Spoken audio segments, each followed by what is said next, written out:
سورۃ الحشر۔ اعوذ باللہ من الشیطان الرجیم، بسم اللہ الرحمن الرحیم۔ سبح للہ ما فی السماوات وما فی الارض وهو العزیز الحکیم۔ والذی اخرج الذین کفروا من اہل الكتاب من ديارهم لأول الحشر ما ظننتم أن يخرجوا وظنوا أنهم مانعتهم حصونهم من الله فأتاهم الله من حيث لم يحتسبوا وقذف في قلوبهم الرعب يخربون بيوتهم بأيديهم وأيدي المؤمنين فاعتبروا يا أولي الأبصار۔ بسم اللہ الرحمن الرحیم۔ سورۃ الحشر۔ سبح للہ ما فی السماوات وما فی الارض وهو العزیز الحکیم۔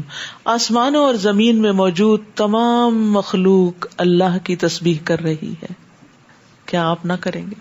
کریے، سبحان اللہ وبحمدہ سبحان اللہ العظیم۔ اور وہی غالب ہے، حکمت والا ہے۔ تسبیح کی اہمیت تقریباً ہر پارے میں کسی نہ کسی طرح بیان ہوئی ہے۔ اب تک ہمیں تسبیح کرنے کی عادت ہو جانی چاہیے۔ تسبیح تمام مخلوق کے رزق کی کنجی ہے۔ تسبیح کرنا صدقہ ہے۔ ایک بار تسبیح پڑھنے سے زمین و آسمان بھر جاتے ہیں۔ تسبیح کرنا، سبحان اللہ کہنا 100 بار سورج طلوع ہونے اور غروب ہونے سے 100 اونٹوں سے افضل عمل ہے۔ تسبیح کرنے سے جنت میں درخت لگتے ہیں۔ نبی صلی اللہ علیہ وسلم سونے سے پہلے مسلسل تسبیح کیا کرتے تھے۔ وہی تو ہے جس نے پہلے ہی حملے میں اہل کتاب کافروں کو ان کے گھروں سے باہر نکال دیا۔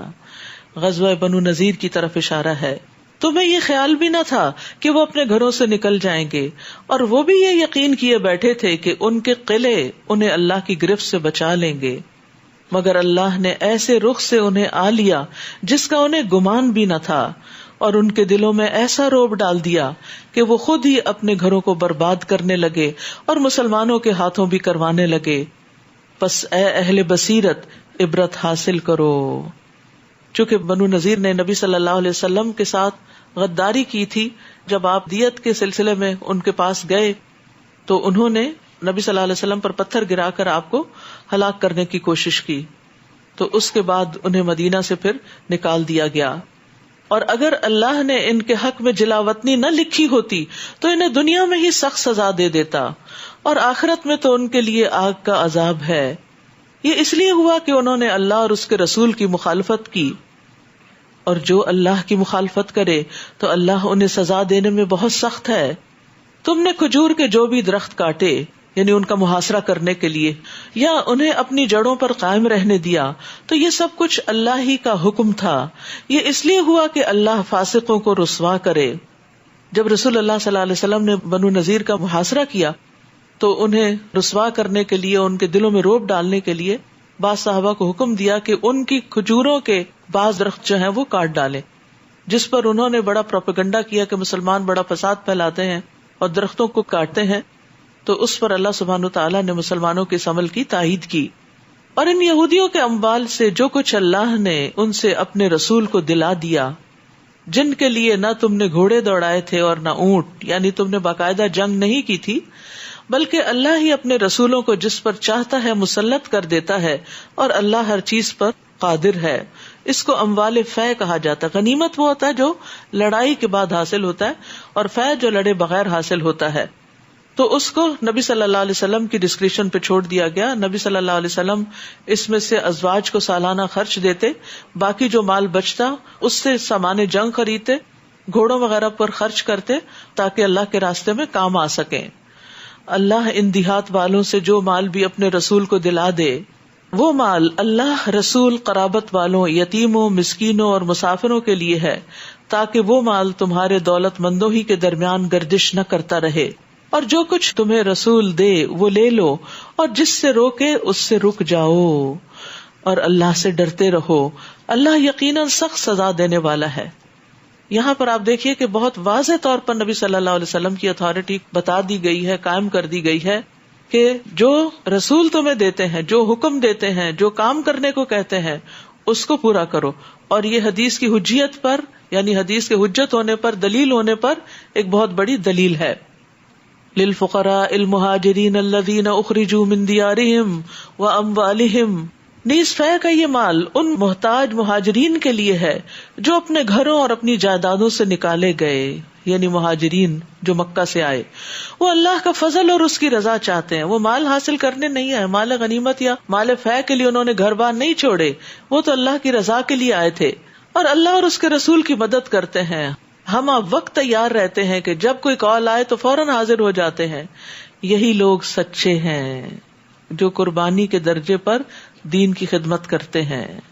اور ان لوگوں کے لیے بھی جو ان کے آنے سے پہلے ایمان لا چکے تھے، انصار کی طرف اشارہ، انصار مدینہ، اور یہاں دار الہجرت میں مقیم تھے. جو بھی ہجرت کر کے ان کے پاس آئے وہ اس سے محبت کرتے ہیں، آنے والوں کو اپنے لیے بوجھ نہیں سمجھتے. اور جو کچھ انہیں مال فے سے دیا جائے وہ اپنے دلوں میں اس کی کوئی حاجت نہیں پاتے. جیسے مہاجرین کو مال کی خواہش نہیں تھی، ایسے ہی انصار بھی مال کی خاطر دین کی خدمت نہیں کرتے تھے، اور ان مہاجرین کو اپنی ذات پر ترجیح دیتے ہیں خواہ خود فاقے سے ہوں. اور جو شخص اپنے نفس کی حرص سے بچا لیا گیا تو ایسے ہی لوگ کامیاب ہیں. اس آیت کے شان نزول میں ایک مشہور واقعہ بیان کیا جاتا ہے کہ نبی صلی اللہ علیہ وسلم کی خدمت میں ایک شخص حاضر ہوا اور کہا اللہ کے رسول میں فاقہ زدہ ہوں. تو آپ نے اپنے ازواج کے پاس اسے بھیج دیا لیکن کچھ کھانے کی کوئی چیز نہیں تھی. تو آپ صلی اللہ علیہ وسلم نے فرمایا کیا کوئی ایسا شخص ہے جو آج رات اس کی مہمانی کرے، یعنی اس مہمان کی میزبانی کرے تو اللہ اس پر رحم فرمائے. تو ایک انصاری صحابی اٹھ کھڑے ہوئے کہنے لگے اللہ کے رسول میں کروں گا. پھر وہ انہیں اپنے ساتھ گھر لے گئے اور اپنی بیوی سے کہا یہ اللہ کے رسول کے مہمان ہیں. غریب فقیر شخص فاقہ زدہ جس کو تھوڑا سا کچھ کھانے کو چاہیے تھا، اس کو مہمان کا درجہ دیا گیا اور اس کو آپ نے اپنے گھر والوں کے پاس بھیجا لیکن کچھ نہ پایا تو انصاری نے اس کو اپنا مہمان بنایا. اب دیکھیے کہ کس طرح مسلمان کی عزت کرتا ہے اور کس طرح اللہ کے رسول صلی اللہ علیہ وسلم کے دیے ہوئے کام کو اپنی خوش قسمتی اور خوش بختی سمجھتا ہے. تو انہوں نے اپنی بیوی سے کہا کہ ان سے کوئی چیز بچا کے نہ رکھنا. وہ کہنے لگی کہ اللہ کی قسم میرے پاس تو صرف بچوں کا کھانا ہے اور تو کچھ نہیں گھر میں. انصاری صحابی نے کہا جب بچے کھانا مانگنے لگے تو انہیں سلا دینا، چراغ بجھا دینا، آج رات ہم بھی بھوکے ہی رہ لیں گے. بیوی نے ایسا ہی کیا. پھر وہ شخص صبح کے وقت آپ کی خدمت میں حاضر ہوا تو رسول اللہ صلی اللہ علیہ وسلم نے اس کی تعریف فرمائی کہ فلاں مرد اور فلاں عورت پر اللہ عز و جل بہت خوش ہوا ہے، یا فرمایا کہ اللہ تعالیٰ آپ پر مسکرایا ہے. اور پھر اللہ تعالیٰ نے یہ آیت نازل کی کہ وہ خود بھوکے رہ کر دوسروں کو کھلاتے ہیں. یہ ہے دین کی سچی محبت، یا اللہ کی خاطر انسان جن سے محبت کرتا ہے ان کے لیے بعض اوقات اپنی ذات کو پیچھے کر کے ان کو آگے کر دیتا ہے. وَمَن يُوقَ شُحَّ نَفْسِهِ فَأُولَٰئِكَ هُمُ الْمُفْلِحُونَ، اور جو اپنے نفس کے شح سے، تنگی سے، بخیلی سے، حرص سے، لالچ سے بچا لیا گیا تو ایسے ہی لوگ دراصل کامیاب ہونے والے. بات یہ ہے کہ اپنے نفس کے خلاف جہاد اور اپنے نفس کے خلاف کوشش جو ہے یہ مشکل کام ہے کہ انسان بعض اوقات دوسروں کو بہت کچھ سمجھاتا ہے اور کہتا ہے لیکن جب بات اپنے پہ آتی ہے تو عمل سے پیچھے رہ جاتا ہے. تو شح کا علاج کیا ہے؟ رسول اللہ صلی اللہ علیہ وسلم نے فرمایا جو مال خرچ کرنے پر بخیل ہو تو اسے بکثرت سبحان اللہ و بحمدہ پڑھنا چاہیے. یہ اللہ کے نزدیک سونے کا پہاڑ خرچ کرنے سے زیادہ پسندیدہ ہے. اور دوسری بات یہ ہے کہ نبی صلی اللہ علیہ وسلم کو بھی دل کی تنگی کا علاج تسبیح بتایا گیا. جو لوگوں کی باتوں کی وجہ سے آپ کا دل تنگ ہوتا تھا تو اس کا علاج تسبیح بتایا گیا. تو تسبیح کا پڑھنا دل کو وسیع کرتا ہے، کھلا کر دیتا ہے. دل میں آنے والے بخل کے خلاف انسان پھر عمل کر لیتا ہے. اور پھر دوسرا حل کیا ہے کہ مال کی حرص ہونے کے باوجود اپنے پسندیدہ مال میں سے صدقہ کرنا، خرچ کرنا، اور یہ افضل ترین صدقہ ہے. اور مال اکٹھا کرتے رہنے کے بجائے ساتھ ساتھ نکالتے رہنا چاہیے. حضرت اسماء کہتی ہیں کہ مجھے رسول اللہ صلی اللہ علیہ وسلم نے فرمایا انفقی او اندحی او انفحی ولا تحسی فیحسی اللہ علیکی، خرچ کرو یا تھوڑا تھوڑا کر کے خرچ کرتی رہو لیکن گن گن کے نہ رکھو، اللہ بھی تمہیں گن گن کے دے گا. اور بخل سے اللہ کی پناہ بھی مانگنی چاہیے. اللہم انی اعوذ بک من البخل، اللہ میں بخل سے، دل کی تنگی سے اپنے آپ کو بچا کے تیرے حوالے کرتا ہوں. والذین جاءوا من بعدہم، اور ان لوگوں کے لیے بھی جو ان کے بعد آئیں، مہاجرین و انصار کے بعد آئیں اور کہیں، کیا کہیں؟ ربنا اغفر لنا ولاخواننا الذین سبقونا بالایمان ولا تجعل فی قلوبنا غلا للذین آمنوا ربنا انک رؤوف الرحیم. اے ہمارے رب، ہمیں بھی بخش دے اور ہمارے ان بھائیوں کو بھی جو ہم سے پہلے ایمان لائے تھے، اور جو لوگ ایمان لائے ہیں ان کے لیے ہمارے دلوں میں کدورت نہ رہنے دے. ہمارے دل میں کسی کے خلاف کوئی حسد بغض کچھ بھی نہ ہو، کوئی تنگی نہ ہو، ہمارے دل صاف ہوں. اے ہمارے رب، تو بڑا مہربان اور رحم کرنے والا ہے. تو ایمان والوں کے لیے دعائیں بھی کرنی چاہیے. اور یہاں اموال فیض میں ان لوگوں کا حصہ بتایا گیا جو ایمان والوں کے لیے خیر خواہ ہیں، لیکن جو ایمان والوں کو گالیاں دیں اور برا بھلا کہیں ان کے لیے اس میں حصہ نہیں. اسی طرح ہم یہ جو دعا پڑھتے ہیں ربنا اغفر لی ولوالدی وللمؤمنین یوم یقوم الحساب، تو اس میں سب کے لیے دعا ہو جاتی. بعض اوقات ہم ایک دوسرے سے بہت زیادہ تکیہ کلام کے طور پہ کہتے رہے دعا کریں دعا کریں، جبکہ بتاتا بھی نہیں کہ کیا دعا کریں. تو ایسے میں مثلاً آپ کوئی بہت زیادہ کہے تو پھر اس صورت میں اس دعا کو کانشیسلی مانگ لینا چاہیے کہ یا اللہ سب کو بخش دے، کیونکہ اس بخشش سب سے بڑی ضرورت ہے ہم سب کی. ہمارے گناہ بخشے جائیں تو ہماری دنیا کی رکاوٹیں بھی دور ہو جائیں ہم سے، وہ بھی مشکلات آسان ہو جائیں. اور پھر یہ ہے کہ اس کا یہ مطلب نہیں کہ کسی کو دعا کے لیے کہا نہیں جا سکتا، یہ دعا نہیں کرنی چاہیے کسی کے لیے. نہیں، جب آپ کسی کے لیے غائبانہ طور پہ دعا کرتے ہیں اور جو آپ کو دعاؤں میں یاد آتا ہے، جو بڑی حیرت کی بات ہوتی ہے کہ بعض لوگ بار بار دعاؤں میں یاد آ جاتے ہیں، ان کی شکل بار بار سامنے آ جاتی ہے، اور بعض لوگوں کو کوشش کر کے یاد کرنا پڑتا ہے. تو یہ بھی اللہ ہی کا فضل ہے کہ جس کو جہاں یاد کروا دے، اور خصوصاً قبولیت کے اوقات اور مواقع پر جو آج کل رمضان میں خوب اویلیبل ہے. ایک مسلمان جب اپنے بھائی کی غیر موجودگی میں اس کے لیے جو دعا کرتا ہے وہ قبول بھی ہوتی ہے، اور اس آدمی کے سر پہ ایک نگران فرشتہ ہوتا ہے. جب بھی آدمی اپنے بھائی کے حق میں دعا کرتا ہے تو نگران فرشتہ کہتا ہے آمین، اور کہتا ہے تجھے بھی ایسا ہی ملے. پھر فرمایا الم تر الی الذین نافقوا، کیا آپ نے ان لوگوں کو نہیں دیکھا جنہوں نے منافقت کی؟ وہ اپنے اہل کتاب کافر بھائیوں سے کہتے ہیں اگر تم جلا وطن کیے گئے تو ہم ضرور تمہارے ساتھ نکلیں گے. منافقین مدینہ جو تھے، یہ یہود سے جو بنو نذیر کے لوگ تھے، ان سے کہتے تھے کہ تم نبی صلی اللہ علیہ وسلم کی بات نہ ماننا، اگر یہ تمہیں کہیں کہ نکلو مدینہ سے مت نکلنا، اگر تمہیں نکالے گے تو ہم بھی ساتھ جائیں گے. اور تمہارے بارے میں کسی کی بھی بات، کسی سے مراد نبی صلی اللہ علیہ وسلم ہے، کسی کی بات نہ مانیں گے، اور اگر تم سے جنگ ہوئی تو یقیناً تمہاری مدد کریں گے. ایسے جھوٹے وعدے، اور اللہ گواہی دیتا ہے کہ وہ سراسر جھوٹے ہیں. فرمایا اگر وہ نکالے گئے تو یہ ان کے ساتھ کبھی نہیں نکلیں گے، اور اگر ان سے جنگ ہوئی تو منافق ان کی مدد نہیں کریں گے. منافق تو اپنے بھی نہیں، کسی کے کہاں سے ہوں. اگر انہیں کسی کا خیر خواہ ہونا ہوتا اور وہ سنسیئر ہوتے تو اللہ اور اس کے رسول کے ساتھ ہوتے. تو یاد رکھیے جو بندہ اللہ اور اس کے رسول صلی اللہ علیہ وسلم کے ساتھ سنسیئر نہیں، وہ آپ کا بھی نہیں ہو سکتا. یعنی اگر ان سے جنگ ہوئی تو منافق ان کی مدد نہیں کریں گے، اور اگر کریں گے تو پشت دکھا کر بھاگ نکلیں گے، پھر کہیں سے کوئی مدد نہ پائیں گے. ان کے دلوں میں اللہ کے خوف سے زیادہ تمہاری دہشت ہے، وہ بندوں سے زیادہ ڈرتے ہیں. یہ اس لیے کہ وہ سمجھ بوجھ نہیں رکھتے. یہ اکٹھے ہو کر تم مسلمانوں سے جنگ نہیں کریں گے، الا یہ کہ قلعہ بند بستیوں میں بیٹھ کر یا دیواروں کے پیچھے چھپ کر جنگ کریں. ان کی آپس میں شدید مخالفت ہے، آپس میں بھی ایک نہیں، لڑے ہوئے ہیں. آپ انہیں متحد سمجھتے ہیں حالانکہ ان کے دل پھٹے ہوئے ہیں. وہی بات ہوئی نا کہ جو اللہ اور اس کے رسول کے ساتھ مخلص نہیں، وہ کسی کے ساتھ بھی نہیں ہو سکتا. جس کو دھوکہ دینے کی عادت پڑ جائے وہ ہر ایک کوئی ڈنگ مار جاتا ہے. یہ اس لیے کہ یہ لوگ بے عقل ہیں. اور اس آیت سے یہ بھی پتہ چلتا ہے کہ دل میں بغض رکھ کے آپس میں محبتوں کا ظاہر کرنا اور ایک دوسرے سے چاپلوسی کرنا یہ بھی درست نہیں. کشاری کہتے ہیں کہ لوگوں کا آپس میں متحد ہونا حالانکہ ان کے دل آپس میں نفرت اور اختلاف کرتے ہوں ہر قسم کے بگاڑ کی اصل ہے.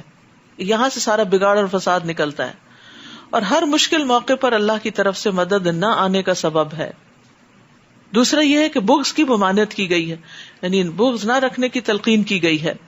رسول اللہ صلی اللہ علیہ وسلم نے فرمایا تم ایک دوسرے سے قطع تعلق نہ کرو، ایک دوسرے سے روگردانی نہ کرو، ایک دوسرے سے بغض نہ رکھو، نہ ایک دوسرے سے حسد کرو، تم بھائی بھائی ہو جاؤ جیسا کہ اللہ نے حکم دیا.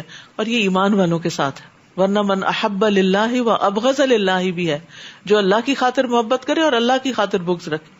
یعنی جب بھی آپ کسی سے کوئی اختلاف کریں یا بغض رکھیں تو آپ اپنے آپ سے پوچھا کریں کہ یہ کیوں میں رکھ رہے ہیں، کیا میری کوئی ذاتی ریزن ہے، کوئی پرسنل ریزن ہے جس کی وجہ سے میں اس بندے سے خار رکھتی ہوں، یا دین وجہ ہے، یا اللہ اور اس کے رسول کی ذات بیچ میں ہے، تو دین کی وجہ سے جو ضد ہوگی وہ تو اپنی جگہ ہے، لیکن اس کے علاوہ کسی مومن کے ساتھ، کسی سچے مخلص انسان کے ساتھ انسان کو چھوٹی موٹی اختلافات اور چھوٹی موٹی ناپسندیدہ چیزوں کی بنا پر نفرت نہیں پال لینی چاہیے، کیونکہ آپس کی عداوت جو ہے یہ دین کو مونڈ دینے والی، خصوصاً وہ لوگ جن کے درمیان کوئی خون کی رشتہ داریاں نہ ہوں، وہ کسی اچھے کاز کے لیے اکٹھے ہوئے ہوں، تو ان کے دل ایک دوسرے کی طرف سے صاف ہونے چاہیے. تو اگر جڑیں مضبوط ہوں گی تو پھر پودا بھی مضبوط ہوگا. ان کا حال ان لوگوں کا سا ہے جو ان سے تھوڑی مدت پہلے اپنے کیے کا مزہ چکھ چکے ہیں، اور ان کے لیے دردناک عذاب ہے. ان منافقوں کی مثال شیطان جیسی ہے کہ وہ انسان سے کہتا ہے کہ کفر کر، جب وہ کفر کر بیٹھتا ہے تو کہتا ہے میں تجھ سے بری ذمہ ہوں، میں تو اللہ رب العالمین سے ڈرتا ہوں. پھر ان دونوں کا انجام یہ ہوتا ہے کہ وہ ہمیشہ کے لیے دوزخ میں رہیں گے، اور یہی ظالموں کی سزا ہے. یا ایھا الذین آمنوا اتقوا اللہ ولتنظر نفس ما قدمت لغد واتقوا اللہ ان اللہ خبیر بما تعملون. اے ایمان والو، اللہ سے ڈرو، اور ہر ایک کو یہ دیکھنا چاہیے، ہر ایک کو، ہم میں سے ہر ایک کو، کہ اس نے کل کے لیے کیا سامان کیا ہے. دنیا کا کل نہیں، اس کے لیے تو ہم سخت غم رکھتے ہیں اور فکر کرتے رہتے ہیں. آخرت کی کل، اپنی قبر کے لیے کیا تیاری کی ہے اور اپنی آخرت کے لیے کیا تیاری کی ہے، اور اللہ سے ڈرتے رہو. یہاں پر اتقوا اللہ اور واتقوا اللہ 2 دفعہ آیا، اور درمیان میں جو حکم دیا گیا اللہ کے ڈر کے، وہ کیا ہے؟ ہر شخص کو یہ دیکھنا چاہیے کہ کل کے لیے کیا کر رہا ہے. ہم میں سے ہر ایک کو دیکھتے رہنا چاہیے کہ ہم نے اپنی آخرت کے لیے کیا جمع کر رکھا ہے، اور جو کچھ تم کرتے ہو اللہ یقیناً اس سے پوری طرح باخبر ہے. تو یہاں نوے عمل میں جلدی کی ترغیب دی گئی ہے، یعنی انسان کو اس میں تاخیر نہیں کرنی چاہیے، کیونکہ نہیں پتا کل کا دن کیسا دن ہو. وما تدری نفس ماذا تکسب غدا. آج جو اپرچونٹی ہے، آج اس وقت جو موقع ہے وہ کر لیں، کل پہ بات نہ چھوڑیں، کیونکہ کل کا نہیں پتا کہ ہمیں یہ موقع ملے یا نہ ملے. تو آخرت کی تیاری کرتے کرتے زندگی بسر کرنی چاہیے. زندگی کا ہر دن آخرت کی تیاری کے لیے وقف ہونا چاہیے. اور وہ تیاری کیا ہے؟ قیامت کے دن کے 5 سوالوں کی تیاری. اس عمر کے بارے میں کہ کہاں صرف کی، جوانی کے بارے میں کہاں استعمال کیا، مال کے بارے میں کہاں سے کمایا کہاں لگایا، اور جو کچھ سیکھا اس پر عمل کتنا کیا. اور یہی نیک اعمال ہوں گے جو کل قبر میں ہمارے کام آئیں گے. نماز، صدقہ، قرآن اور روزہ اور زکوٰۃ اور دیگر نیک اعمال. اور نیک اعمال والوں ہی کو آخرت میں کامیابی کی بشارت دی گئی ہے.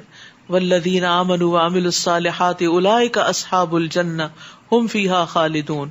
وہ لوگ جو ایمان لائے اور انہوں نے نیک اعمال کیے وہی جنت والے ہیں، وہ اس میں ہمیشہ رہنے والے ہیں. ولا تکونوا کالذین نسوا اللہ فانساہم انفسہم اولئک ہم الفاسقون. اور ان لوگوں کی طرح نہ ہو جانا جو اللہ کو بھول گئے تو اللہ نے انہیں ایسا بھلایا کہ وہ اپنے آپ کو بھی بھول گئے. استغفر اللہ. یہ بہت ہی خطرناک سچویشن ہے، خطرناک کنڈیشن ہے کہ جس میں انسان اپنا آپ بھول جائے. یہی لوگ فاسق ہیں. یعنی جب انسان اللہ کو بھولتا ہے، اللہ کے ذکر سے غفلت اختیار کرتا ہے، یا اللہ نے جس کام کے لیے پیدا کیا ہے جو ہمارا مقصد زندگی ہے، جب انسان اس کو فراموش کرتا ہے تو پھر انسان دراصل اپنا ہی نقصان کر رہا ہوتا ہے. اور پھر انسان اپنے آپ کو جب بھولتا ہے تو اپنے عیب اس کو نظر نہیں آتے، اپنے اوپر کیا رسپانسبلٹیز ہے وہ نہیں پتا چلتا. یعنی خود فراموشی، جیسے کہتے ہیں نا خدا فراموشی کیا ہے؟ خود فراموشی. یعنی اللہ کو بھلانا، اللہ کا ذکر نہ کرنا، اللہ کی عبادت نہ کرنا جس کے لیے اس نے ہمیں پیدا کیا ہے. یہ پھر کیا ہے؟ ریزلٹ ہوتا ہے یا اینڈ ہوتا ہے کس پر؟ کہ انسان اپنے نفع نقصان سے بھی بے نیاز ہو جاتا ہے. اس کو احساس ہی نہیں رہتا کہ کیا چیزیں مجھے فائدہ دینے والی ہیں اور کیا چیزیں نقصان دیں گی. لا يستوي اصحاب النار واصحاب الجنہ اصحاب الجنۃ هم الفائزون. اہل دوزخ اور اہل جنت کبھی برابر نہیں ہو سکتے. اہل جنت ہی اصل میں کامیاب ہیں. نہ ان کی زندگی برابر، نہ سوچیں برابر، نہ اخلاق ایک جیسا، نہ عبادات ایک جیسی، نہ طور طریقے ایک جیسے، اور نہ انجام ایک جیسا. تو کامیاب وہ ہیں جو جنت میں جانے والے کام کریں. لو انزلنا هذا القرآن على جبل لرأيته خاشعا متصدعا من خشية الله. اور اگر ہم اس قرآن کو کسی پہاڑ پر نازل کرتے تو آپ دیکھتے کہ وہ اللہ کے خوف سے دبا جا رہا ہے، پہاڑ اس کا بوجھ نہیں اٹھا سکتا تھا اور پھٹا پڑتا ہے. اور یہ مثالیں ہم لوگوں کے سامنے اس لیے بیان کرتے ہیں تاکہ وہ غور و فکر کریں. قرآن مجید میں بارہا غور و فکر کی دعوت دی گئی ہے، اور یہاں پر قرآن کے بارے میں غور و فکر اور قرآن کے جو امپیکٹ ہوتا ہے زندگی میں، یا قرآن کیا چیز ہے، اس کے بارے میں غور و فکر بھی بڑا ضروری ہے. اسی آیت سے یہ نتیجہ بھی نکالا جاتا ہے کہ اگر کسی کا دل پتھر کی طرح ہو جائے، پہاڑ پتھر کا ہوتا ہے نا، پتھر کی طرح ہو جائے تو اس کو قرآن کثرت سے پڑھنا چاہیے تاکہ دل پھٹے اور نرم ہو اور اس کے اندر اللہ کی خشیت پیدا ہو. اور اس سے ایک اور بڑی اہم بات پتہ چلتی ہے کہ پہاڑوں کے اندر بھی ایک سینس ہے، ایک احساس ہے، ایک شعور ہے. وہ اپنے رب کو پہچانتے ہیں، جیسے ہدہد نے رب کو پہچانا، جسے مسجد نبی میں کھجور کا تنا رونے لگا نبی صلی اللہ علیہ وسلم کی جدائی سے، وہ آپ کو پہچانتا تھا. پچھلے دنوں ایک ویڈیو کلپ کسی نے مجھے بھیجی، بہت ہی انٹرسٹنگ تھی، جس میں نیوزی لینڈ کی خاتون نے شیر کے چھوٹے چھوٹے بچوں کو پالا تھا، آپ نے بھی شاید دیکھا ہوگا.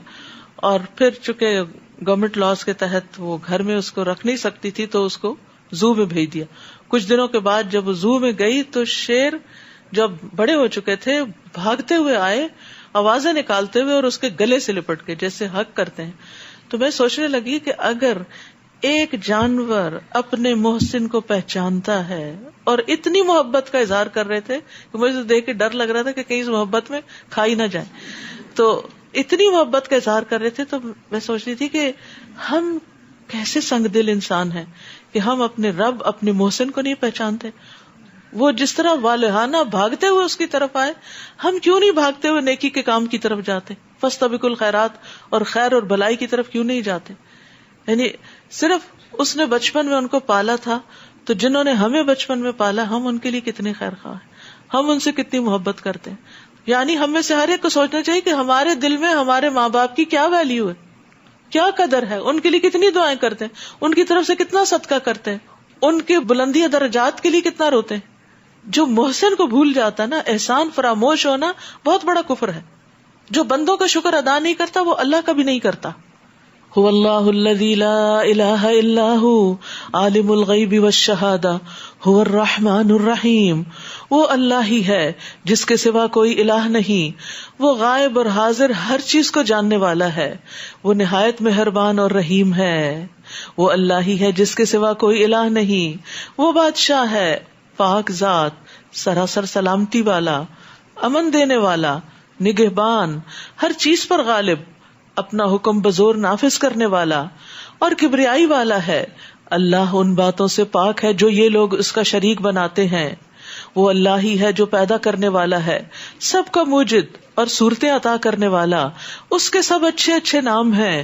آسمانوں اور زمین میں جو مخلوقات ہیں سب اسی کی تسبیح کر رہی ہیں، اور وہ زبردست حکمت والا ہے. سورۃ الممتحنہ. بسم اللہ الرحمن الرحیم. یا ایھا الذین آمنوا لا تتخذوا عدوی وعدوکم اولیاء.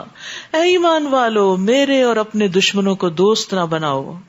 تم ان کی طرف دوستی کا پیغام بھیجتے ہو، حالانکہ جو حق تمہارے پاس آیا ہے وہ اس کا انکار کر چکے ہیں. وہ رسول کو اور خود تمہیں بھی اس بنا پر جلا وطن کرتے ہیں کہ تم اپنے رب اللہ پر ایمان لاتے ہو. اب اگر تم میری راہ میں جہاد اور میری رضا کی خاطر نکلے ہو تو خفیہ طور پر انہیں دوستی کا پیغام بھیجتے ہو، حالانکہ جو کچھ تم چھپاتے ہو یا ظاہر کرتے ہو میں اسے خوب جانتا ہوں. اور تم میں سے جو بھی ایسا کام کرے گا وہ سیدھی راہ سے بھٹک گیا. اس سورۃ کریمہ کے ابتدائی حصے کے نزول کا سبب حاطب بن ابی بلتہ کا قصہ تھا. حاطب مہاجرین میں سے تھے، انہیں غزوہ بدر میں شرکت کی سعادت بھی حاصل ہوئی تھی. مکہ میں ان کی اولاد اور مال تھا، لیکن وہ قریش میں سے نہیں تھے بلکہ حضرت عثمان کے حلیف تھے.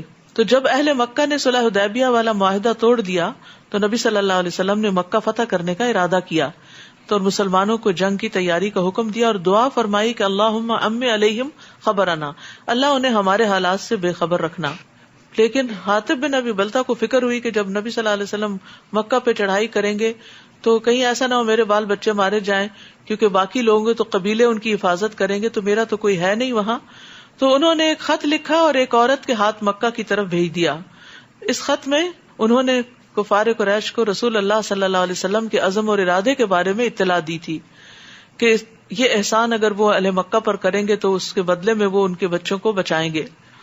تو اللہ سبحانہ تعالیٰ نے مسلمانوں پر بڑا فضل فرمایا, رسول اللہ صلی اللہ علیہ وسلم کی دعا کو قبول فرمایا اور اس کے باعث آپ کو مطلع کر دیا, اور آپ نے اس عورت کا تعاقب کرایا اور اس سے خط حاصل کر لیا, اور اس پر یہ آیت نازل ہوئی کہ میرے اور اپنے دشمنوں کو دوست نہ بناؤ, اور خاص طور پر اپنی ذاتی وجوہات کی بنا پر. اگر وہ تمہیں پالیں تو تمہارے دشمن بن جائیں اور برے ارادوں سے تم پر دست درازی اور زبان درازی کریں, یعنی تمہارے دشمن تو تمہارے ساتھ کوئی رعایت نہیں کرنا چاہتے, اور یہ چاہیں کہ تم پھر کافر بن جاؤ, تمہیں واپس اپنے دین کی طرف لوٹانا چاہیں گے, پرسیکیوٹ کریں گے. لن تنفعکم ارحامکم ولا اولادکم یوم القیامت یفصل بینکم, قیامت کے دن نہ تمہارے رشتے ناتے کچھ فائدہ دیں گے نہ تمہاری اولاد, وہ تمہارے درمیان جدائی ڈال دے گا, اور جو کچھ تم کرتے ہو اللہ اسے خوب دیکھتا ہے. حاتب بن ابی بلتہ کو بلایا گیا, ان سے پوچھا گیا کہ کیا انہوں نے ایسا کیا, تو انہوں نے اقرار کر لیا اور عذر پیش کیا کہ ان کی اولاد چونکہ مکہ والوں کے بیچ میں تھی اس وجہ سے انہوں نے ایسا کیا. تو اللہ تعالیٰ نے فرما دیا کہ اہل و عیال اور اولاد کی وجہ سے رب کی نافرمانی کی تو قیامت کے دن یہ کچھ بھی کام نہیں آئیں گے.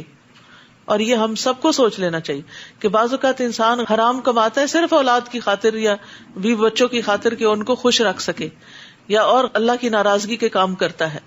تو ایک اصول یاد رکھیے کہ جہاں اللہ کا حکم آ جائے وہاں کسی مخلوق کا حکم نہیں ماننا, اور اللہ کی نافرمانی میں کسی اور کی اطاعت نہیں کرنی. یعنی جہاں اللہ کی نافرمانی ہو رہی ہو وہاں رک جانا ہے, کسی اور کی بات نہیں ماننی. بعض اوقات ہم عذر کرتے ہیں, فلاں مجھے ایسا کہتا ہے, فلاں یوں کہتا ہے, اس لیے مجھے کرنا پڑتا ہے.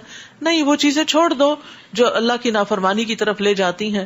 بعض اوقات جاب پہ کچھ ایسے مسائل ہوتے ہیں کہ نماز کی اجازت نہیں ملتی, تو کوئی اور جاب تلاش کرو. اللہ تعالیٰ کی زمین وسیع ہے, کہیں اور سے تمہیں رزق دے گا, اور ہو سکتا ہے اس سے بہتر رزق عطا کرے, لیکن اپنا فرض ادا کرنا نہیں چھوڑو. اسی طرح باقی چیزیں بھی.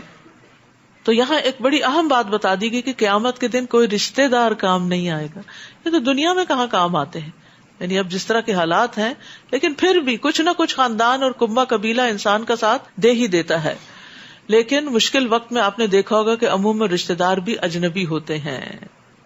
قد کانت لکم اسوۃ حسنۃ فی ابراہیم والذین معہ, تمہارے لیے ابراہیم اور اس کے ساتھیوں میں ایک اچھا نمونہ ہے, جبکہ انہوں نے اپنی قوم سے صاف کہہ دیا کہ ہم تم سے قطعی بیزار ہیں, اور ان سے بھی جنہیں تم اللہ کو چھوڑ کر پوچھتے ہو.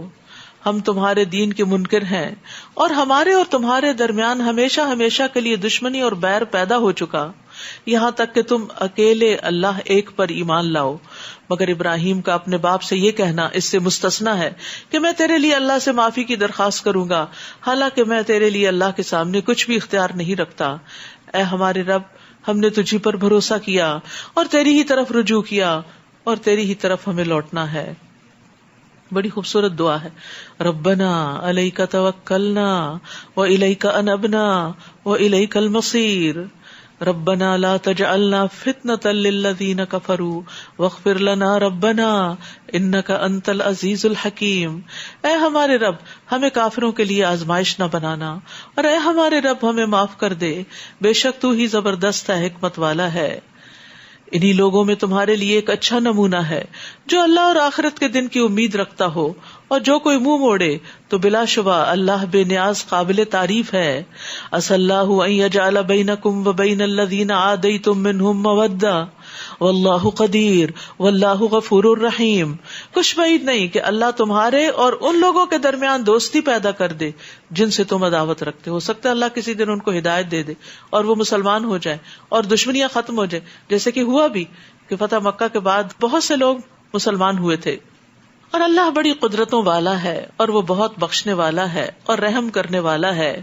اللہ تمہیں ان لوگوں سے منع نہیں کرتا جو نہ تم سے دین کے بارے میں لڑے اور نہ ہی تمہیں تمہارے گھروں سے نکالا, اس بات سے کہ تم ان سے بھلائی کرو اور ان کے حق میں انصاف کرو. اللہ تو یقیناً انصاف کرنے والوں کو پسند کرتا ہے.